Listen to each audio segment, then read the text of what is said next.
and welcome to Let's Talk About Stuff-okey, where I, a random person on the internet, talks about stuff.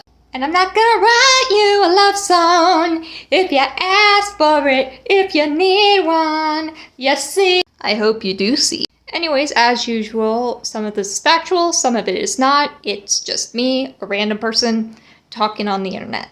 So last we left off, Aphrodite has gotten into Athens.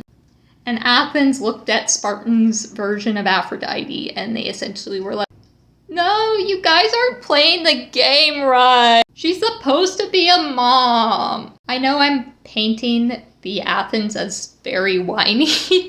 I know they weren't like that. Admittedly, a little bit of that is just humor on my side. The Athens did contribute a lot to, the world. They contributed a lot.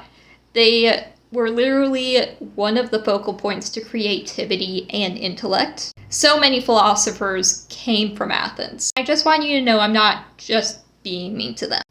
I just think the fact they had to make Aphrodite a mom was weird. It did contribute a lot. I'm just also recognizing the faults that they had as a society. And one of those was classism, sexism, and how they treated other people. Like I said, Dionysus came into existence and became popular for a reason. There's a reason he is very deeply connected with activism in ancient Greece. A lot of different places had problems. But also it's very interesting to see how all of their stories culminate. And there were parts of Aphrodite, like the Spartan version of Aphrodite, that they did keep in. Like they did keep in that she was an antagonist. She could be very mean. She was still very calculating and strategic. There were things they kept in about her that were accurate to her. And that brings us to the third place Aphrodite went. And I think this is one of the few places that probably confused her character the most. I'm gonna be real, some of you may not be happy about me bringing it up, but I kind of have to because it is a part of history. A true part of history. And that is the conquest of Christianity. At this point, Christianity was spreading wildly.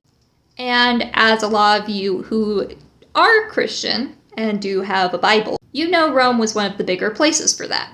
Rome was also one of the places that took a lot of gods and goddesses from other places. Very famously, they would take gods and goddesses from Greece. So now Christians had access to Aphrodite, and so did Romans, and they made the biggest changes of all. We can cover this a little in the next video, but that is 3 minutes. I